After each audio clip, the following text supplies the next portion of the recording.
sports fan has an opinion. Well, these are ours. Welcome to Brock and Pep's Unsportsmanlike Convo. Right. And here are your hosts, Brock Fleming and Pep Cariotti. Good evening, ladies and gentlemen. November 2nd, 2021. I am your host, Brock, as usual. You sound surprised about by the 2021 part more than you are about November 2nd. I think I'm more surprised that I remembered it this time. There's a couple times I did 2020, and it's November 2nd, 2021. I can't believe it. Hey, time flies, man. Microphone checker. Nice. You ruined your intro song. Anyway, whatever. It is what it is. All right, so it's November 2nd, 2021. I got to emphasize that a little bit. All right. Whatever. That's better. We didn't practice that in rehearsal. Yeah, rehearsal. That's what we do. Hey, are you wearing your UC sweater? I am. Yeah. Nice. Couple coordinated, and couple of hoodies. The Garnet colors are on a roll because the Ottawa U GGs are in the playoffs this weekend against the University of Toronto. Playoffs? We're talking about playoffs. I'm surprised actually because it was a rough start for the GGs, the Horsemen, if you will, but they beat the Carleton Ravens last weekend to clinch a spot in the playoffs. So they're going to the University of Toronto for that first round. Which are they a young team?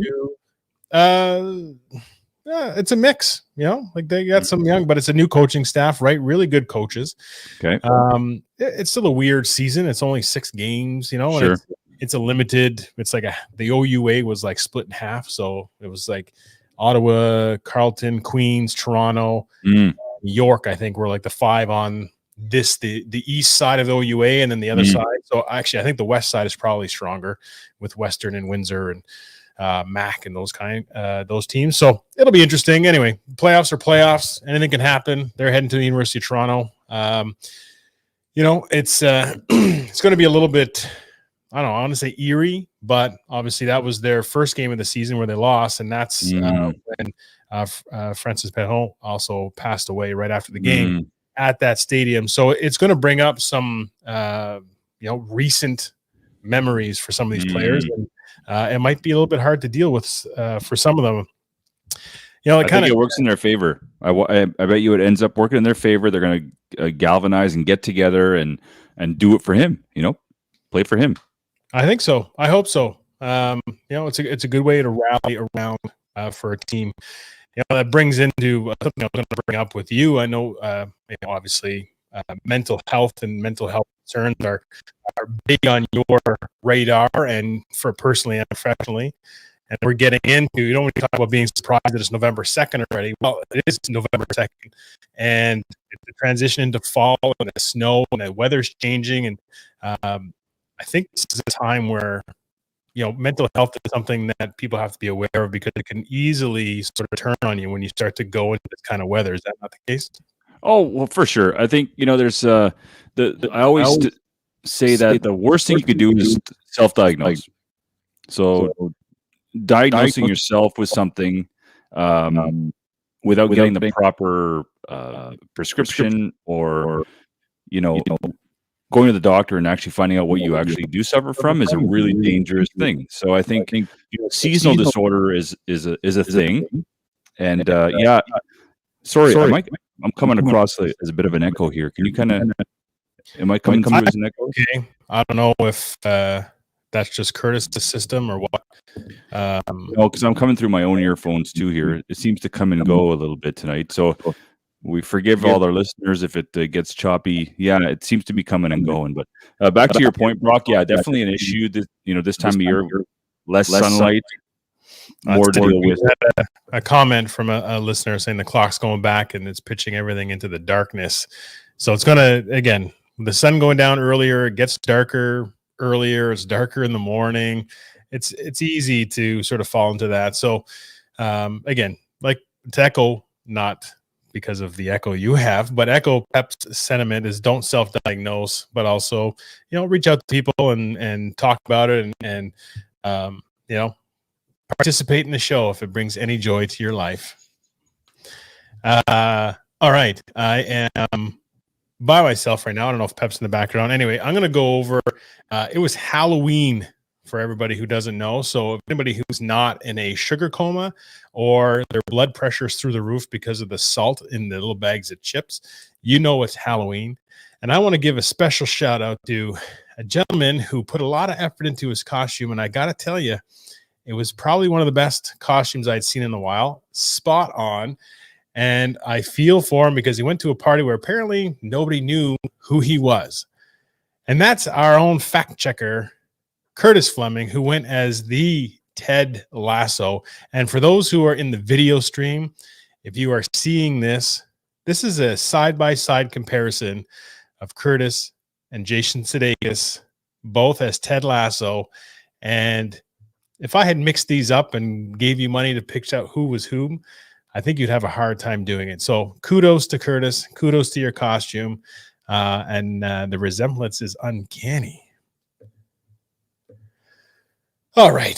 The other thing, too, I want to, again, some local sort of news, I guess, is the St. Joe's high school team that I helped coach with Val St. Germain and Blaine Scatchard are in the playoff this Thursday against, I should know who they're against. Franco Cité, Thursday, Franco Cité. So we play Thursday afternoon. Hopefully they kind of go from there. Unfortunately, my nephew and Curtis's kid, Kane, lost in his playoff game this weekend. It was a cold, wet, damp, not fun game for Curtis. Pep and I were all there rooting him on. It was a blowout initially, and then his team came back. It was 26-0, came back to make it 25-26, and then there was a couple of back and forths. Ended up being like 40-something to 30-something, but entertaining game. It was his first season, so I'm proud of him, and he played really well, and hopefully he has the football bug and decides to run with it. And the last thing I'm going to say, Pep, before we get into our actual show thing, is that this just kind of came in, and that the Red Blacks are actually anticipating to double their attendance this weekend because it's your birthday and the three of us are going. It's going to be a good time. I posted it on my social media and both on our page. So everybody's welcome to come and, enjoy I think it's the last home game of the year. So we'll definitely be at least 20% of the population there. So hopefully maybe they can hook us up with like something on the big screen or something. Hey, funny. Curse is like, are you going Saturday to the Red Blacks game? I'm like, I guess I have to. You do not have to. That's for sure. If you'd like I'll to. be there. It'll be a good time. Yeah. All right. Let's get into the news. You have a bunch of stuff here you want to cover. I do. I'm angry. I'm angry about some stuff.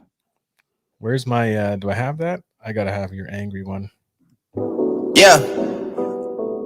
I'm upset. 50,000 on my. All right, you're upset. What do you? I am upset. With like a lot of people, we're upset about the NHL. I'm upset about the NHL. I'm disgusted actually with the NHL. I'm disgusted with the cover-up. I'm disgusted with how none of these guys are really being punished. I mean, Joel Kenville, he resigned voluntarily. I doubt he'll lose salary. He'll end up somewhere else. None of these guys. Cheveldayoff today was there was a press conference about an hour ago with the Jets colleague, and they gave the whole like I'm really sorry song and dance. The other dude was sort of crying. Cheveldayoff said, yeah, it was about an hour ago. Cheveldayoff was like, at the time, everybody in the locker room had heard rumblings, but what came across my path was that it was a situation where there were some inappropriate texts and some awkward advances, and I was told by the Blackhawks administration that they would handle it. Like he was the GM. So let's say just to take him for his word, which I think he's full of it. Like, would you not follow up with the player as the GM and say, hey, he's the assistant GM, sorry, follow up with the GM or follow up with the player and say, hey, listen, I heard what happened. how's it going? Is everything cool? Like, would that not be a conversation one might think to have with a player who's saying that he was, sexually harassed at the very least with inappropriate texts and advances? So anyway, all that to say, a huge cover up as far as I'm concerned. The locker room culture in hockey has to change, and it doesn't start at the NHL level. If you get to the NHL and you haven't changed, you're not going to change. So it has to start at the grassroots minor league level, where we see a lot of politicking, a lot of crap that goes undetected, and it starts from there. And I think minor league hockey has a lot of problems. And for the amount of money that goes into minor league hockey, the amount of people involved, parents, players, everybody involved, coaches, volunteers, it's got to start there. Because if they get to the NHL and this culture of, covering your buddy's ass, so everybody makes money still, I'm looking at you, Gary Bettman. I just think it's disgusting. And I'm appalled by the fact that none of these guys are criminally liable when they should be. This guy went out, this audio guy or whatever he was. Yeah, that's what I was trying to search here. What's the guy's name? Starts with an A. Aldridge or something like that. I mean, he was a videographer or something. Like, who the hell is he that he has any kind of power where he can go and do that? And I saw an interview yesterday with Andrew Shaw, former Blackhawk, former Montreal Canadian, and he works, I believe he does some of the broadcasting for the Blackhawks now in Chicago. And he lived with Kyle Beach, and he's like, I will live with the kid. He's great. I can't believe he didn't know what was going on. He's like, I can't believe this. And it was like, that's how deep it went. That's how embarrassed the kid was, where he couldn't even tell his roommate, who he said they were best buds. And he's pretty shaken up. Like, this is a tough guy, Shaw, right? Like, he's, he made his mark in the NHL being a bit of like a kind of a grittier guy. Like, I mean, the whole thing I'm just disgusted with. I'm disgusted with how this whole process is going.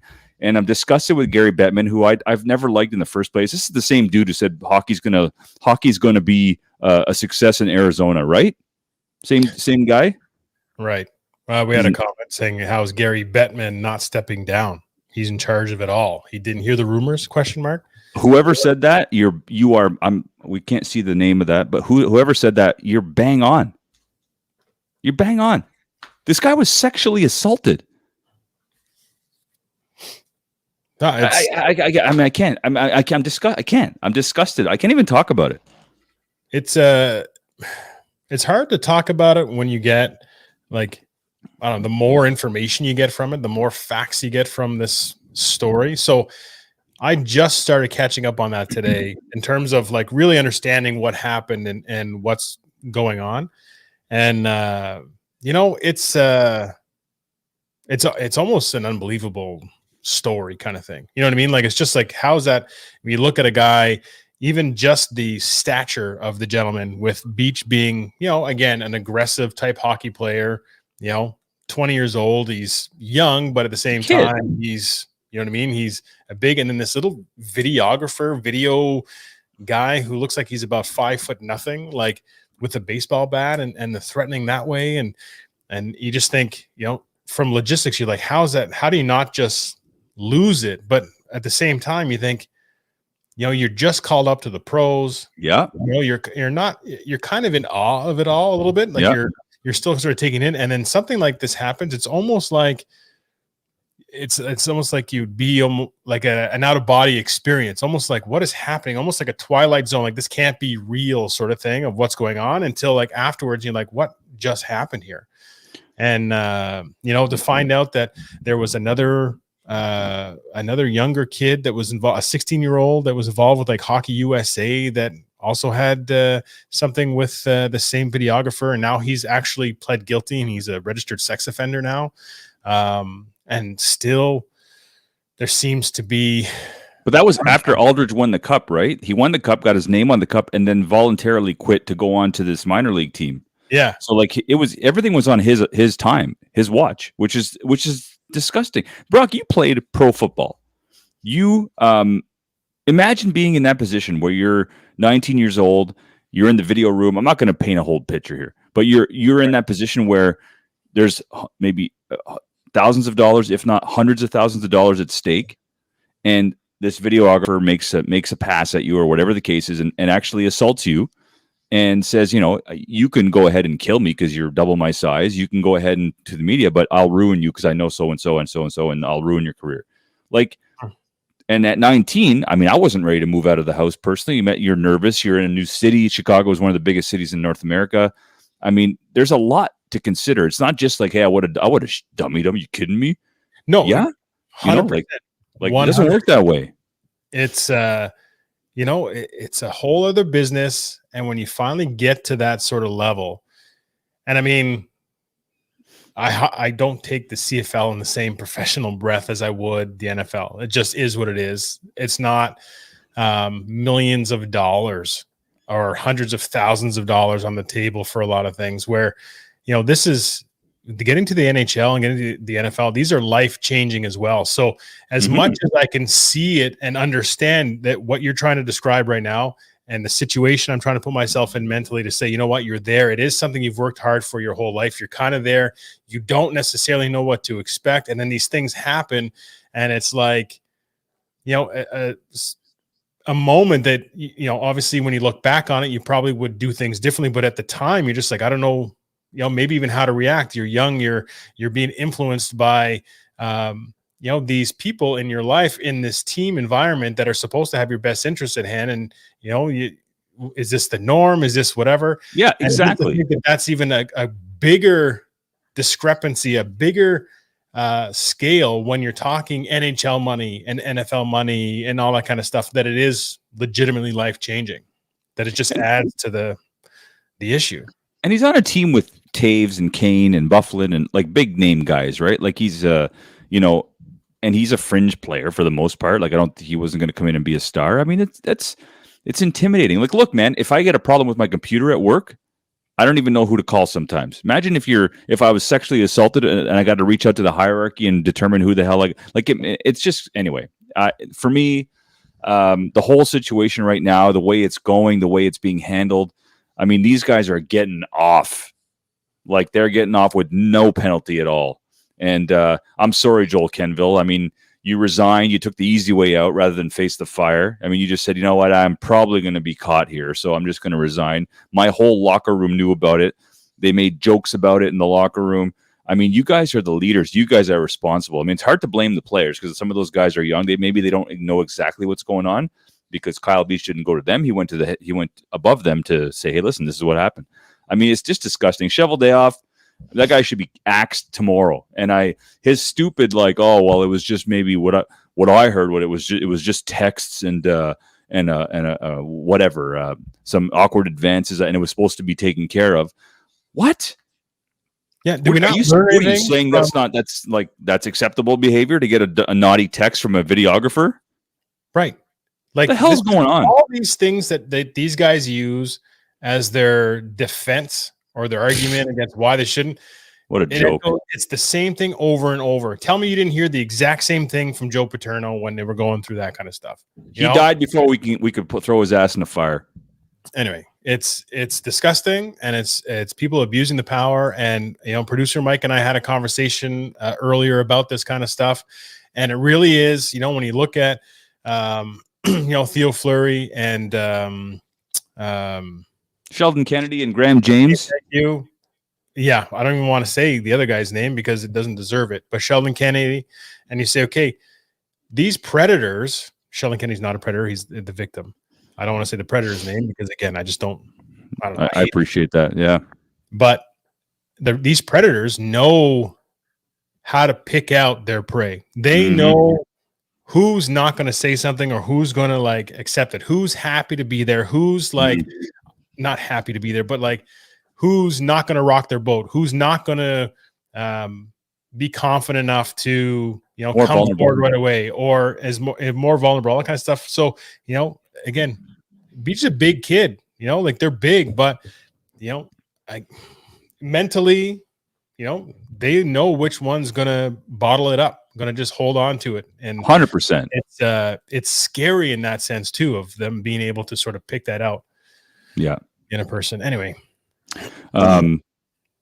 I we'll see where this goes, but with the fact that Bettman's just not really, I hate the way he's handling it. I'm just so not a Bettman fan. I can't tell you how he's ruined hockey for me, basically. And it's funny. I saw a question on Facebook today. It was, I think it was one of those NHL Facebook pages that I follow, and they asked, what was your favorite era of hockey? And when you think of era, you think of like a decade from 80 to 90 or 90 to 2000.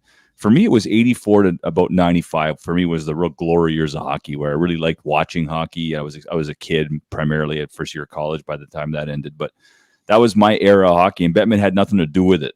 And when he showed up, the game kind of changed, and the left wing lock came in, and the Devils, neutral zone trap, and the red wing lock, and the game kind of changed. Players got better, but he was part of that, and I associate him with that, and I could just do without him myself. Anyways, enough about. I met Bettman at the All-Star game there that one time. Oh yeah, how was he? I have a picture with him there. He's small. I didn't. Did he ask you to pay? I didn't to pay. Did he ask you to pay for his drink? Cheap bastard. I did not. Anyway, I can out cheap you. Yes. Carey Price report from Sportsnet today, saying that he might be back soon. What kind of impact could he have on a team that's right now is pretty bad? Although they're up 1-0 tonight, but they're pretty bad. Can he help a lot? Yeah, we know what Carey Price can do. Their playoff performance in the last 2 years is a direct correlation to his abilities between the pipes. And if you have a guy like that who's able to win games on his own, essentially, he can change that. Now, it's a long season. Is it smart for him to rush back? Is he trying to do it because the Olympics and the team are in that? Like he's trying to get on that team or what? Maybe. But if I'm him, I'm not rushing back to be on a Canadiens team, like the Montreal Canadiens team. Yeah. Make sure you're healthy. Don't rush anything that might cause a long-term injury or anything. For sure. I think knowing him, he's probably got a sense of responsibility where he feels like he could help the team. And if he's physically healthy and mentally ready to go, then why not? They sent Cole Caulfield down to the AHL. He's had a slow start. That's fine. I think he'll come right back. And he's a young kid, so it won't affect his confidence, I don't think. And Mike Hoffman's off to a pretty good start. Former Sen, just known to be a sniper. Really, doesn't back check that well and doesn't do a whole lot of other stuff. Good on the power play, but boy, can he shoot! Boy, can he shoot! Somebody said, "No, yeah, the Canadiens coach still has a job." Valid. Dom Ducharme. Hey, you know what? At this point, there's not a whole lot of coaching candidates out there other than Torts. I'd like to see Ted Nolan get another shot. Hey, where's it? We need a soundbite for probably the most appropriate one for that. Yeah. Anyway, we'll see what happens there. I'll give him a little bit more time. He's a rough start. Like you got that Stanley Cup hangover, eh? So we'll see what happens. Little MLB. The Braves are up 3-2. 2 games in Houston coming up here. I think the game 6 is tonight. I'll admit I haven't watched much of this.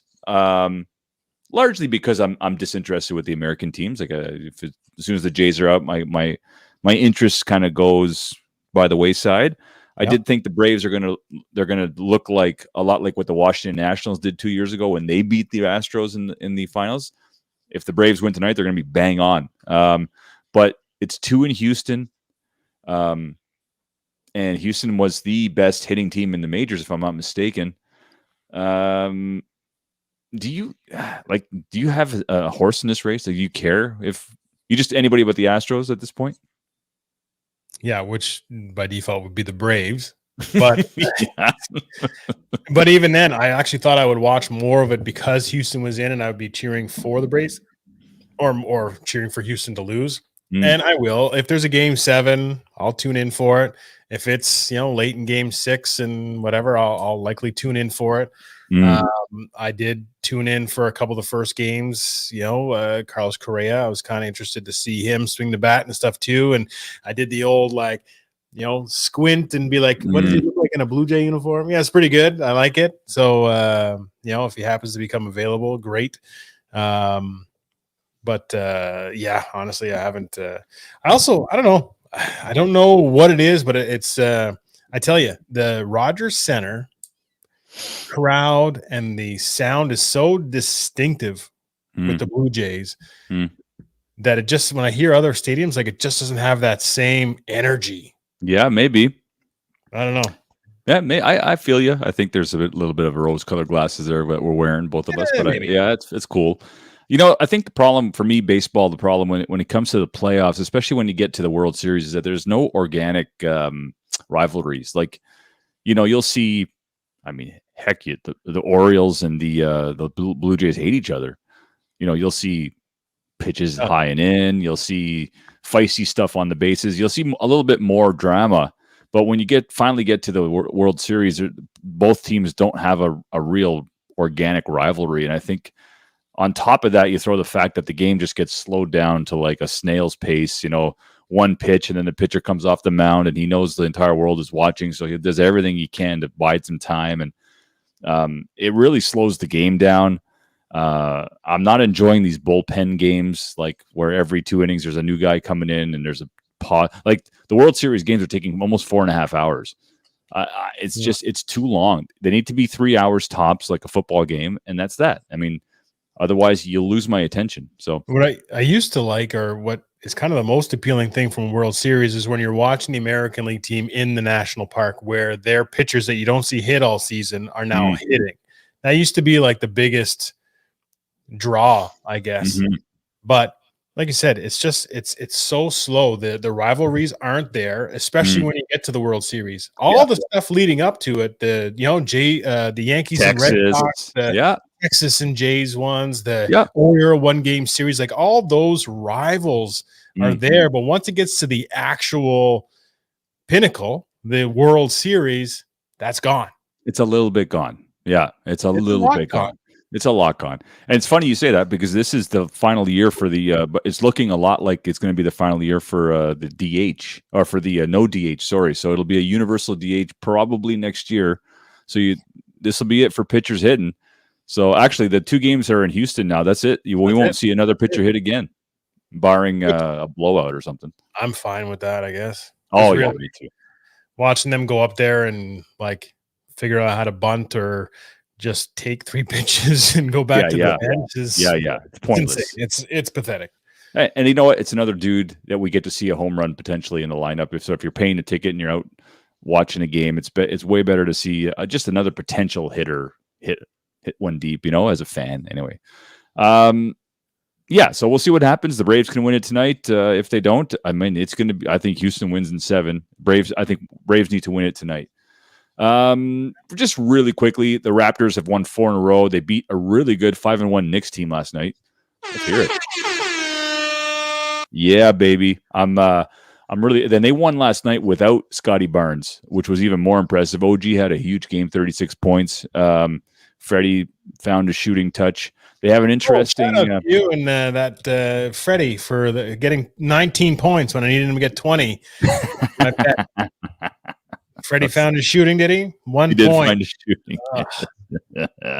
That was the game before, my friends. If you're wanting to know what Brock's referring to, he bet on Freddie to score 20 points that night, along with James Harden, and Harden got his 20 in the first half of his game. But Freddie decided to wait until the last quarter to score 16 of his 19, and he needed 20. And Brock lost $2. Boom, boom. He's at 19 with 2 minutes left. I'm like, oh, this is it. We got a lock. Nope. Not only was he at 19 with 2 minutes left, but he had scored 16 of those 19 in that last quarter. I'm thinking for sure he's on fire. They're gonna give him the ball, but no, it wasn't meant to be, pal. It was rigged. Not. It's rigged. 1,000% rigged.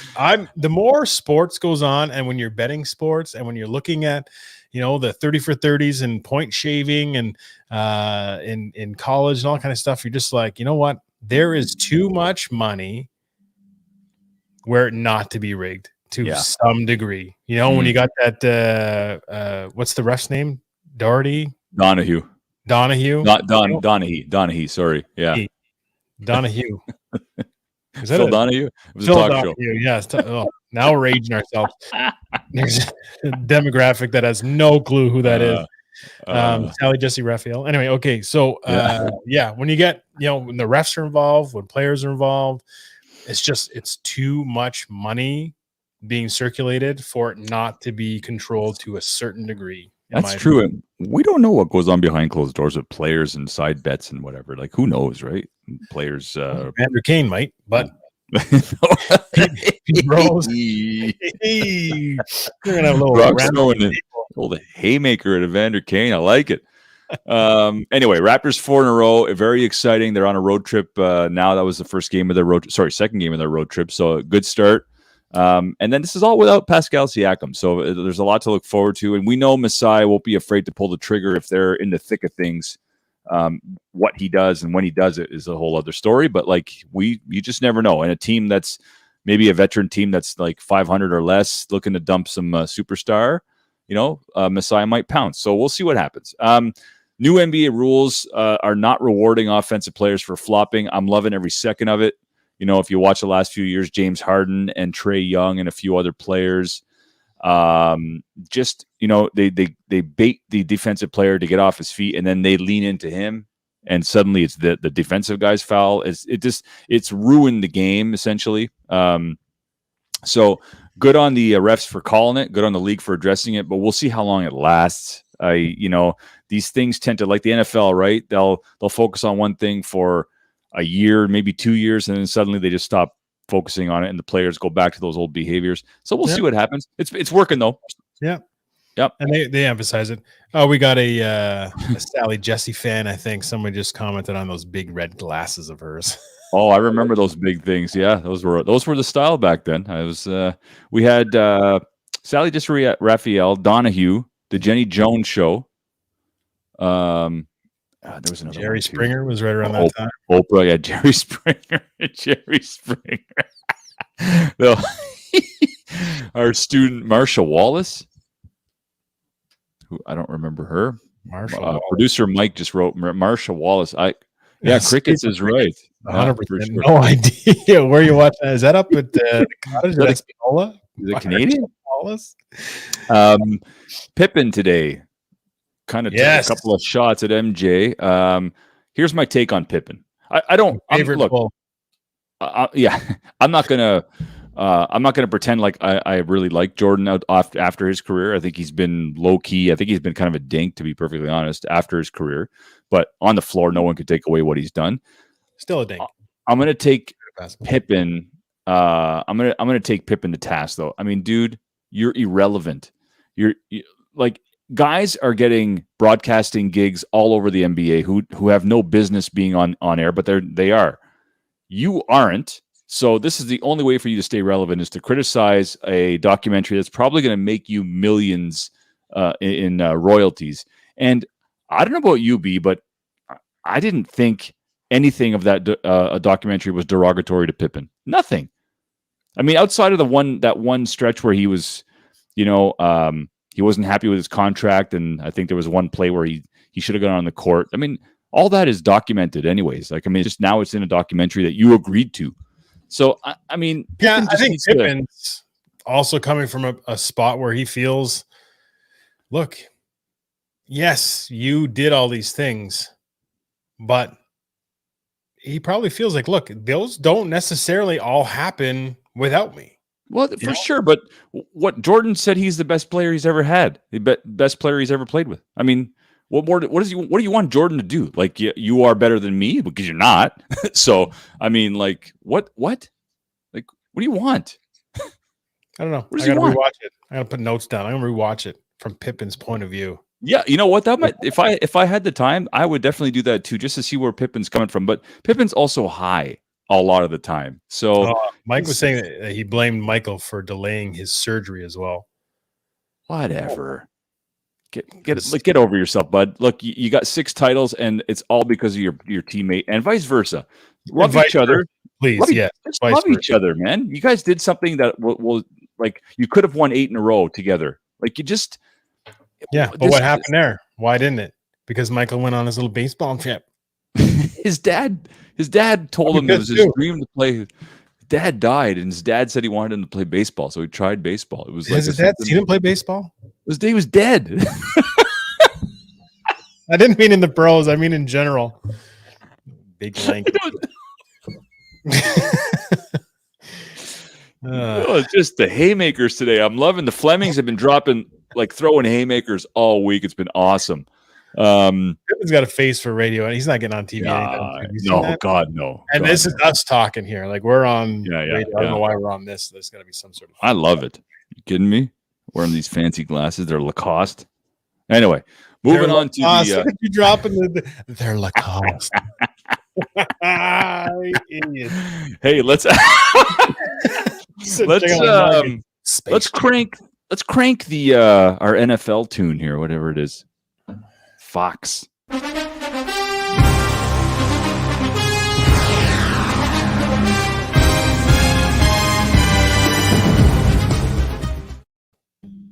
Mikey's on the point today. That was no delay whatsoever. Good for you. Just to clarify, Marsha Wallace played Roz on Night Court, then got her own talk show. She got her own talk show? I guess she got her own talk show. No way. Roz the bailiff? I guess so. That cannot be a long running show. But of course, anybody listening who isn't affiliated with us, like Mike, Kurt, or myself or Brock, if you're listening and you're not one of us, can you look that up? Look up Marsha Wallace on talk show. We know she was on Night Court, but let's see if producer Mike's been known to. Marsha Warfield? Yeah, Marsha Warfield. Marsha Warfield. All right. Okay. Who knows Marsha Wallace? I still don't remember her having a talk show, but can you look that up if anyone's listening? That's very fascinating. Anyways, okay. Hey, listen, what a crazy day in the NFL.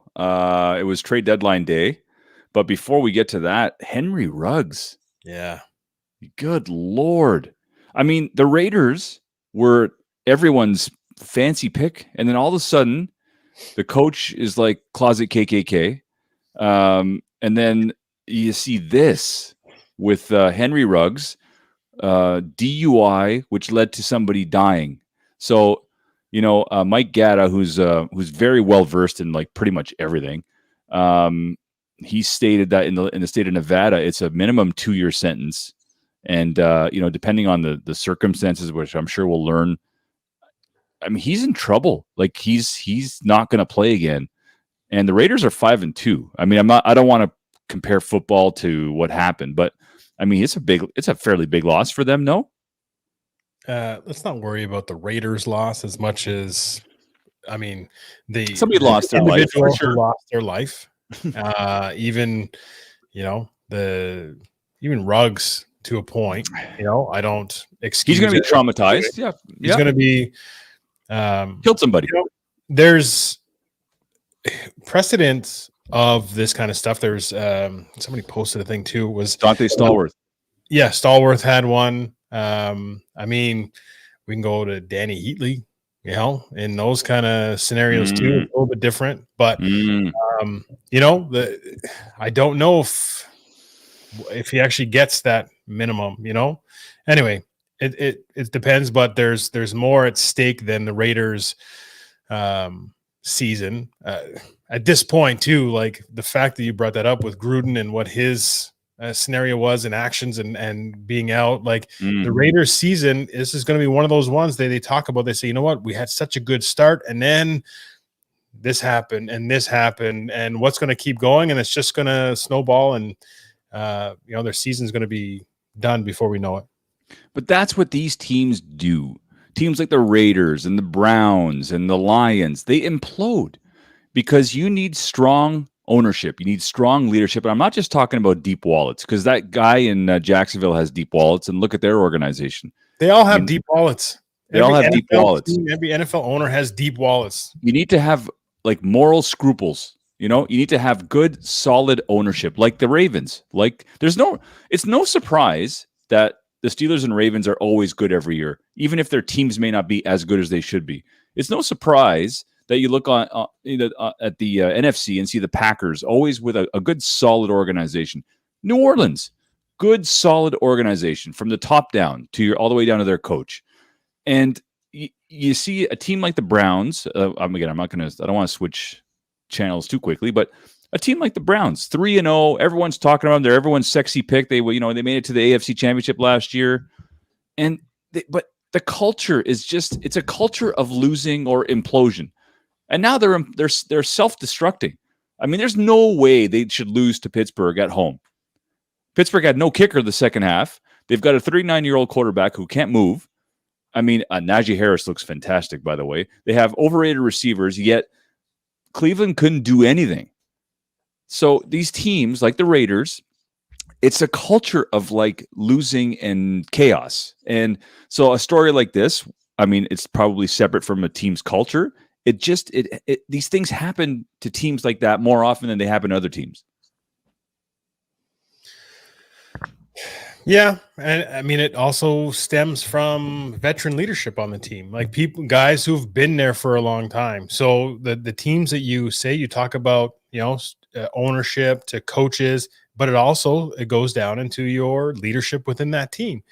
So you have your Aaron Rodgers, you have like in the Ravens, it's defensive guys generally that are more of their sort of absolutely vets and a couple of their old linemen. Absolutely. But it's a culture that goes right down to the players, and there's some self-accountability a little bit more. There's peer accountability that goes through the locker room. And then, you're seeing the Raiders, it's just not there. And especially, after their coach having to be exposed and resign and stuff, it's a mixing pot of characters that just isn't working. You know what surprised me the most about that Gruden situation is that nobody was surprised except me. Took me by. I like Gruden when he was on ABC, and I'm like, oh, he's going back to coach. Okay, he's kind of got that snarl, and he's got a character, and I didn't see that coming. The fact that he was like, I just didn't see any of that coming, or the fact that he was associated with some pretty shady characters over in shady characters associated with the Washington football team. I did not see that one coming. Yeah, I wasn't surprised either. I guess, we talk about that. Yeah, you were surprised. I wasn't surprised. Really? I'm never a big John Gruden fan. I liked him when he was with Tampa initially, and it was kind of like a gimmick thing. It felt like with this whole snarl Chucky thing. And then it just I don't know, when he became in the press and some of the stuff, and I was just like, you're still going with this shit kind of thing. You're a grown man. Stop snarling. Just talk normally. You're a coach. You know what I mean? I don't know what you're trying to do. Anyway, so that started to irritate me a little bit. And some of his takes were good. He understands football for sure. But I don't know. It just does. It's a cross between a pirate and yeah. Not bad. Okay. Anyway, moving on. Von Miller to the Rams.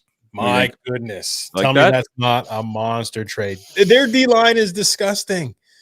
They say Von Miller's got the most sacks since he came in the league in 2000 whatever. And then Aaron Donald has the most sacks in the league since he came in, which was 4 years later. And you're having both of these guys on the same defensive line and a defense that's already fairly effective.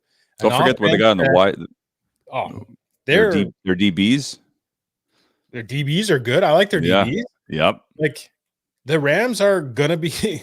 The Rams are. Hey, right now they're probably.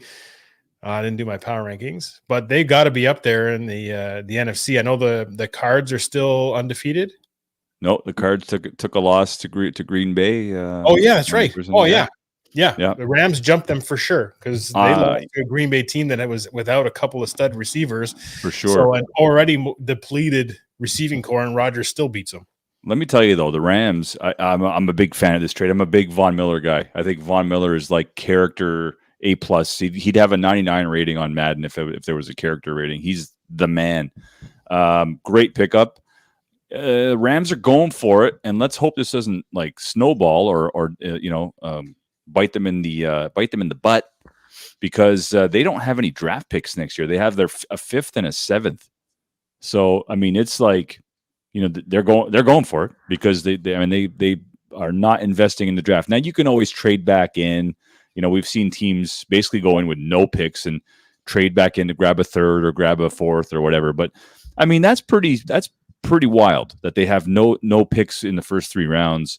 So they're definitely going for it. But like you say, they've got the team to win now. Replace any major position for next year or maybe the next 2 years, and they signed Stafford for he's there for a couple of years. He's not a one and done. They got great receivers. They got a pretty good back core. There's one guy who's hurt. He's going to be back. Akers will be back. Yep.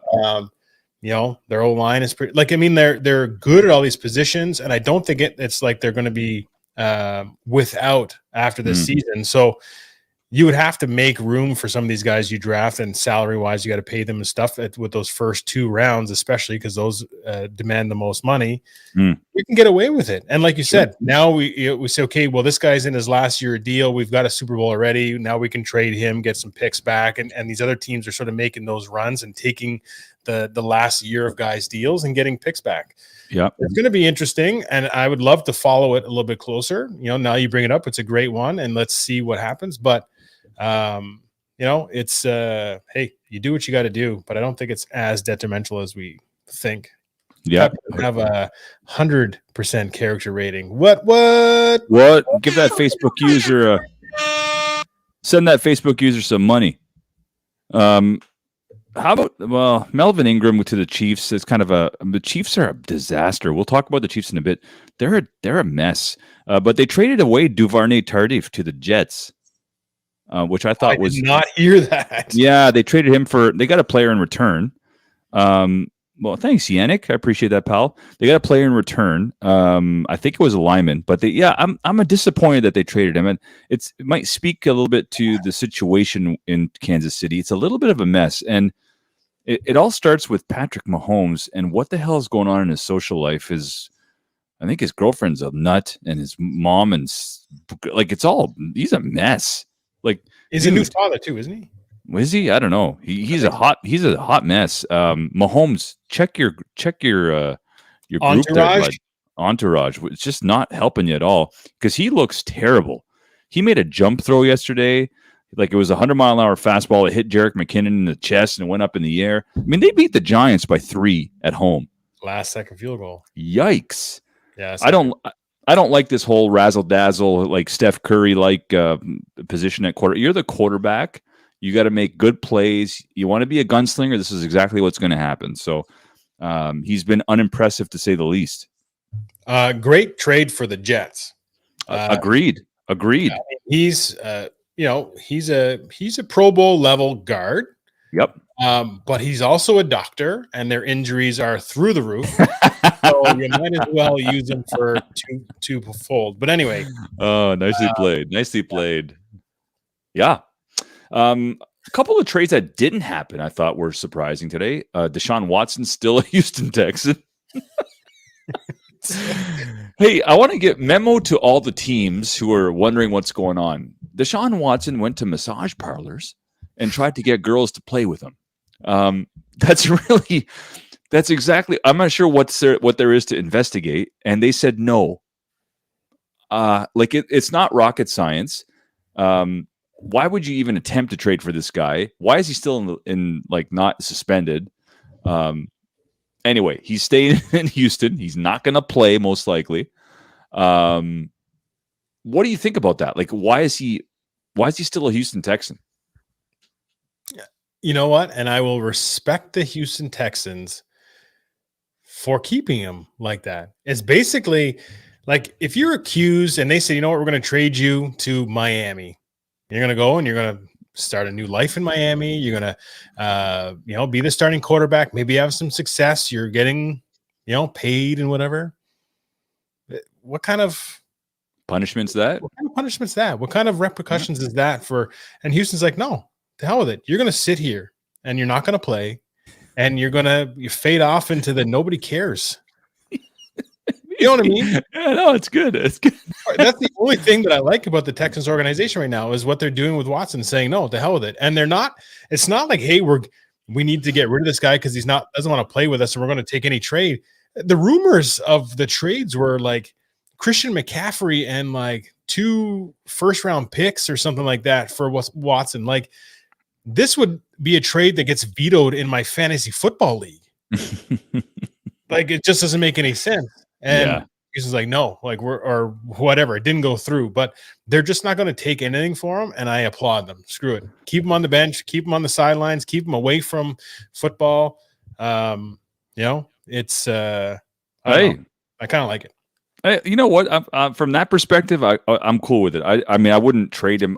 First of all, if I was a team, I wouldn't trade for him because you just don't know what the end result is going to be of these investigations. But Watson hasn't helped his cause at all. So, yeah, maybe it's like football purgatory. It's just like you're just stuck in like a gray zone where you're not going to play, and until you come clean and this investigation is done. You're just going to sit and watch. But, if you look at some of the trades that Houston's made with, if we look at David Johnson that they acquired for Hopkins, and I mean, they've missed the boat on a few things. But anyway, we'll see what happens there. I'm surprised. I'm not surprised because he's making $16 million and he does nothing on the field. But the Odell Beckham Jr. situation is starting to boil over. I watched every second of the Steelers game. He really isn't good. He made one catch for 7 yards. He's hurt, obviously, but he's short-arming passes up the middle. He's protecting his investment, by the way it looks anyway. He's making business decisions all the time, though. I mean, it's every play. I mean, and he's not going up with two hands. He's trying to make one-handed grabs pretty much all over the field if he's not short-arming it. His body language is terrible. He's just not a good fit for a young Browns team that's doing some really good stuff that don't need him. So what do you do with a guy like him at this point? We won't even get into his dad's tweet. That we'll talk about that some other time. But what do you do with a guy like OBJ right now? Like what good does he bring to your team? Nothing. Trade him. Well, I guess, but you have to wait till the end of the year, I guess. This was their year. Yeah, then whatever. Either he is used as a deterrent, like a decoy in the offense, if whatever, or you sit him. Like, they did better with him not playing last year. They were 3-0 without him this year, and then he shows up and all hell breaks loose. Yeah, so sit him. I think they should have traded him. Like, the trade deadline. Yeah, you're right. The trade deadline has come and gone, right? So big bucks, I guess. $16 million for a guy to do nothing. Well, he's good if he has the desire to play, and if he's in a place where he gets a lot more balls. He's one of those guys that needs the ball every third or fourth throw, basically. You know what I mean? Like, he needs to be in the game, and he's not with Cleveland because he's not really part of their offense. Really, he's not an integral part of their offense. He could be replaced by any other receiver. So you could. Somebody said, here, you can cut him. Like, you could cut him. I don't know what guaranteed money there is, but OBJ is going to give you a somewhat of a return if there's a trade involved. So from an organizational priorities, you would want to trade him to get something in return, if anything. Acquire any asset for him at this point. If you get a fifth, I mean, that's good stuff for a guy like that. Just move on. Like even Landry, you could see some of Odell's behavior trickle down to Landry, who's arguably way better and more consistent. And then they've got guys. They've got good solid tight ends. They've got the running game. Anyway, what do I care, right? I'm not a Browns fan. I love the Steelers. I was thrilled to see him not do well, but LeBron James tweeted today, like, "Hey, free OBJ." Really? What? Free? Well, like, he's in shackles. They've given him every opportunity. He gets the ball thrown to him. He's targeted multiple times. He's not making the plays. He short-armed 2 balls. He got booed off the field because of it. I mean, yeah, I'd love to see him on, I don't know, maybe I'd love to see him play in Green Bay and see how he does. Maybe Green Bay's a good spot for him. Green Bay would be a good spot for him. Anyway, what are you going to do? Go lazy across the middle when Rodgers is throwing you stuff? Rodgers will chew you out. Yes. I would love to see it. The Lions. The Bengals. I'm jumping the Lions. The Lions are going to Lions. It is what it is. They're garbage. The fact that they couldn't even put up a fight against the Eagles at home, not even worth the conversation. The Bengals wrecked my suicide pool. They must have wrecked a bunch of other people. How do you lose to the Jets? Backup quarterback Mike White. Mike White stepped in and threw for 300 yards or something like that, and he played well. And like when we were talking about the toilet bowl stuff, I'm for sure it's coming out of the AFC South. I don't think the Jets are going to be as bad as the Jaguars or Texans. But Jets had that potential, but the Jets also went out and spent some money this offseason in the hopes of being a better team. And Mike White looked pretty good. You know what I mean? The fact that the New York Jets beat a one-loss team in week 8 or whatever it was, yeah, Mike White looked phenomenal. Yeah. Like, if you think about it, actually, the Bengals were the best team in the AFC. They beat the best team in the AFC. They were 5. There was a one-loss team. There were no other teams in the AFC with one loss. So that's pretty impressive. They're up on my power ranking. And then a team that just picked up Joe Flacco throws out this Mike White. I don't even know where Mike White played college football. You talk about the most generic name. I mean, it's like Mike White and Jane Doe. Are Mike White stepping on the field? I had no idea who he was. It's an impressive feat. Good on him. Speaking of feet, impressive feet. Camera, I don't know. No, I didn't do it. I can see Kurt's foot in the camera. That's amazing. Anyway, the Saints beat the Bucks. I have a question for you. Why do some teams have more success against certain teams? Is it a schematic thing? I mean, really, the Bucks are a better team, but what is it with a team like the Saints that have a team like the Bucks number, but the Bucks can destroy everybody else? What do the Saints do that other teams aren't doing? That's actually a really good question. I mean, some of it is mental. You know what I mean? Like if a team's been beating you the whole time and you're used to losing to them, sometimes you feel like you play down. This was in New Orleans, right? Yep. Yeah, it's a great party city. You know what I mean? Maybe that's just some of it as well. Maybe it's the coaching and they just know how to do it. It's I don't know. It's also could be completely fixed because sports are fixed half the time. Maybe. Well, we look at I saw a stat. It was Tom Brady's tenure in Tampa right now. 2 years, obviously, or a year and a half with Tampa. He's thrown 17 interceptions, 7 against the Saints. So they're doing something. They're giving him a look, obviously, that is making Brady uncomfortable. We talk about the only way to get to Brady is through pressure up the middle. That they're able to do with that defense. So I mean, the Saints are. Jordan's inside a lot of times too, right? So he's a guy that gets some stuff in his face. You know, if that's all it is, their secondary usually plays pretty well too. Like they've had some pretty decent, the way they hide their coverages sometimes. And hey, at this point though, I would assume that Brady would be able to figure it out. Like there's, you know what I mean? Like it doesn't make sense for a team like the Bucs to be losing to a team like the Saints on a regular basis, especially now that Breeze is not part of their offense and it's run by Jameis Winston. Kamara's their only back they have. Michael Thomas is hurt. Like this isn't a team that they should be losing to. I will say this about the Bucs. They have to be careful. They're old. So, they really need to be careful about complacency and just resting on their laurels because they're old. Like Brown's going to be out a couple of games. Gronk tried to play 5 plays. I think he had to sit himself after that. Like they're old. They're old where it counts. And, Tom's no spring chicken. So, I mean, these types of losses they may not have a huge effect on the standings, but you just got to be careful. I mean, if I'm the Bucs, I regroup and refocus, maybe hand the ball off a few more times and go from there. My most impressive win of the week was the New England Patriots going into LA and beating the Chargers 27-24. That to me is like a hello AFC East. We're still around. That's impressive. What do you think about that win?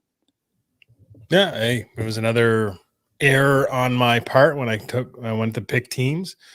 I didn't think the Patriots are ready to make that kind of jump, but the Chargers are a solid team as well. I think the Patriots, I think Belichick, I think they're all sort of getting their bearings on the abilities of the players they have in the locker room, where their strengths are, and they're now starting to put them in positions to be successful. Yeah. So I mean, Mac Jones came in, he was the scheduled starter from day one, but to really understand what his strengths are and where he excels, now we're in week 7, 8, it really starts to show what he's good at. And their offense is starting to cater to those strengths more so than his weaknesses now. And I find they're doing that across the board. And nobody does it better than Belichick and his staff. I'm really looking forward to seeing Adrian Peterson lace him up and be the RB1 for the Tennessee Titans. It looks like they've lost Derrick Henry for the year. I'm very interested to see. I mean, if I can compare it, if there's a comparable, I could date back to like 1990 when O.J. Anderson signed with the Giants, and he was, there was all kinds of talk that he was done, and that was the end of his career, and he's bad knees, not that fast. But Bill Parcells figured out a way to use him, and they made it all the way to the Super Bowl. And like we saw against the Bills, OJ and the Giants just dominated the clock and kept that Kagan offense onto the sidelines. We might see. I don't know. He's fresh. I don't think AP has been with anybody over the first half of this season. Are they going to change up their offense and maybe go a little bit more pass happy now that Mr. Henry's out? The thing with Peterson, yeah, he's older, but his style of running is the exact same as Derrick Henry. So it really is. They plug him into exactly the same offense. The scheme is all the same. Maybe their decision-making and play calling might be a little bit different, but ultimately it's going to be play action same offense. Yep. Hand it off, play action. That works for them. And Tannehill, I don't think he can do a whole lot more. I mean, that's his offense. That offense is perfect for him. But that loss, that Derrick Henry loss, affects where I have the Titans on my power rankings. So I'm not sure. Have you had a chance to glance at your power rankings, or? No, go through yours. Go ahead. Okay, sure. I'll give you mine. So mine are simple. Mine are the entire NFL. I don't separate them from AFC, NFC. So my power rankings for this week are different. I have the Packers at number 1. Just impressive. I mean, after that loss to the Saints in week 1, they've looked pretty much unbeatable. I've got the Buffalo Bills at number 2. I've got your LA Rams at 3. The Dallas Cowboys. Dallas Cowboys with an impressive win against Minnesota. I want to say impressive because it was Dak Prescott wasn't playing, but Minnesota's play calling is just awful. And Mike Zimmer, how do you call 2 timeouts consecutive? That should never happen. Like, that is just the Minnesota Vikings have a coaching problem because they have all the talent in the world in every place that you need it. Wide receiver, running back, everywhere. They got a problem there. I have the Bucks at number 5. The Arizona Cardinals still sitting at 6. I would have had the Titans in that spot, but with the loss of Derrick Henry, I'm not quite ready to make that jump. And then I have the Titans and Patriots to round it out, followed by pretty much the entire AFC North, the Ravens, Steelers, and Bengals. Steelers make the jump because that's a hell of a win, and it really is a hell of a win. And Najee Harris was unbelievable. So those are my power rankings. Packers sitting atop the NFC, and the Bills sitting atop the AFC. Yeah, it's I'd be pretty along the lines of what you have. I think I have the Rams with the trade from Von Miller, I think, being at number 1. Okay. Right now I have the Rams 1, Bills number 2, Packers 3, Cowboys 4, Bucks 5, and then I have the Cards and then the Titans for the 7. I got to give the Cowboys some love, and it just pains me to do that. But that team is well rounded. The fact that they won with this Cooper Rush or whatever, 315 yards. Yeah. The fact that you can go and play your game, throw the ball for 300 yards, win with this guy was this his first career start? I think so. I've never heard of him before. And really, the offense doesn't miss a beat. That goes to show, Dak is good, but It's the rest of the offense is good with or without him. You just need to get a guy to give him the ball. Absolutely. So Dak would be a little bit better at running it than Cooper. It just is what it is. But their offense is running well.